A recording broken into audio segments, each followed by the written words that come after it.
غرباء غرباء غرباء غرباء. بسم الله الرحمن الرحيم. الحمد لله رب العالمين وبه نستعين، والصلاة والسلام على أشرف الأنبياء وسيد المرسلين وعلى آله وصحبه أجمعين، أما بعد. گزشتہ سے پیوستہ پچھلے پروگرام میں صحیح بخاری اور صحیح مسلم کی روایت کی روشنی میں ہم نے بیان کیا تھا نماز کو اس کے وقت پہ پڑھنا اور اسی طرح والدین کے ساتھ حسن سلوک کرنا، یہ دو ایسے عمل ہیں جس کے ذریعے انسان اللہ کا محبوب بنتا ہے اور اللہ رب العزت کی محبت اسے نصیب ہو جاتی ہے. اسی حدیث کا آخری حصہ جو ہے اس میں رسول اللہ صلی اللہ علیہ وسلم کا فرمان ہے. سیدنا عبداللہ ابن مسعود رضی اللہ تعالی عنہ نے سوال کیا کہ والدین کی خدمت کے بعد کون سا عمل اللہ تعالیٰ کے ہاں بہت پیارا ہے؟ تو آپ صلی اللہ علیہ وسلم نے فرمایا الجہاد فی سبیل اللہ، اللہ کی راہ میں جہاد کرنا. جہاد جہد سے ہے جس کا مطلب کوشش کرنا ہے. بذل واستفراغ ما فی الوسع والطاقہ، انسان کی صلاحیت، انسان کی کوشش اور انسان کی قد و کاوش اللہ کے دین کی سربلندی کے لیے جو خرچ ہوتی ہے اس کو جہاد کہتے ہیں.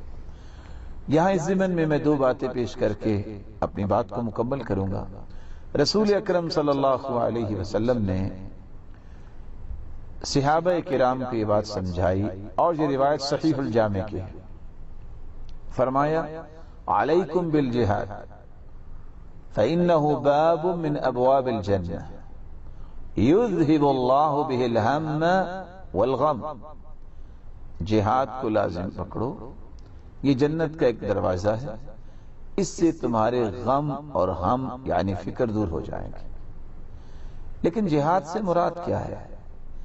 اس وقت دنیا کے اندر اس لفظ کے ساتھ ایک عجیب سی کھیل کھیلی گئی اور اس کا ترجمہ، اس کے معنی دہشت گردی کے ساتھ جوڑے گئے، حالانکہ اسلام دہشت گردی سے کلی طور پہ بری ہے. آپ سوچ سکتے ہیں کہ رسول اکرم صلی اللہ علیہ وسلم نے دیکھا کہ صحابہ نے ایک پرندے کے بچوں کو پکڑا اور وہ پرندہ اپنے پر بچھا کے زمین پہ بیٹھا ہے. رسول اکرم صلی اللہ علیہ وسلم کو یہ بات پسند ہے. آپ نے فرمایا من فجع هذه بولدها، کس نے اس پرندے کو اس کے بچوں کی وجہ سے تکلیف دی ہے؟ ردوا الیہا ولدها، اس کے بچوں کو واپس کر دو. محمد کی غیرت برداشت نہیں کرتی کسی پرندے کو بھی تکلیف. جو پرندوں کو تکلیف دینے سے منع کر رہے ہیں، بھلا وہ انسانیت اور مسلمانوں کے قتل کی اجازت دے سکتے ہیں؟ اور حیرانگی کی بات ہے، صحیح الجامع کی روایت ہے، رسول اکرم صلی اللہ علیہ وسلم نے فرمایا لو ان اہل السماوات والارضین اشترکوا فی دم واحد لأکبہم اللہ فی النار. اگر ساتوں آسمانوں اور ساتوں زمینوں کے لوگ ایک مومن کے خون میں شریک ہو جائیں تو اللہ قیامت کے دن 14 کے 14 طبق جہنم میں پھینک دیں. اس لیے مسلمانوں کو قتل کرنا اور قتل و غارت یہ جہاد کا مطلب نہیں ہے. جہاد اعلاء کلمت اللہ کے لیے، اللہ کے دین کی سربلندی کے لیے کافر کے خلاف تلوار اٹھانا ہے، اور وہ بھی اس وقت کے حکمران کے ساتھ مل کے اس کے احکامات کی روشنی میں جو اسلامی حکومت ہے، خود سے بھی نہیں، انفرادی نہیں. اور اس جہاد کو 13واں درجہ کہتے ہیں جو کافر کے خلاف انسان اٹھتا ہے جب وہ آپ کی سرحدوں پہ چڑھ دوڑے اور آپ کے اوپر جنگ مسلط کر دے.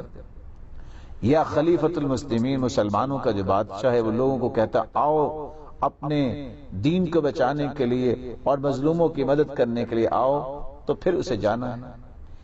12 درجے جو پہلے ہیں ان کے بارے میں کوئی ڈسکس نہیں کرتا۔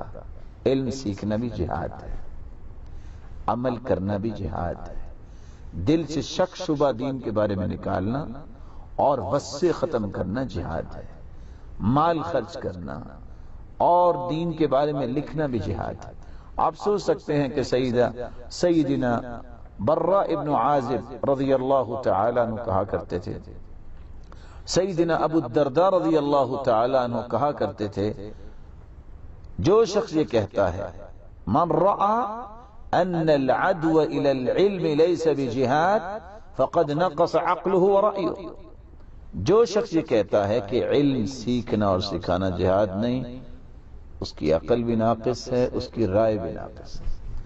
تو اس لیے اس بات کے بارے میں انسان کو کلیئر ہونا چاہیے، یہ حدیث کے الفاظ ہیں، یہ قرآن کے الفاظ ہیں، اس سے قطعاً نہ تو دہشت گردی مراد ہے اور نہ ہی ناجائز خون بہانا مراد ہے، اس میں خالص اللہ کے دین کی سربلندی کے لیے قد و کاوش کرنا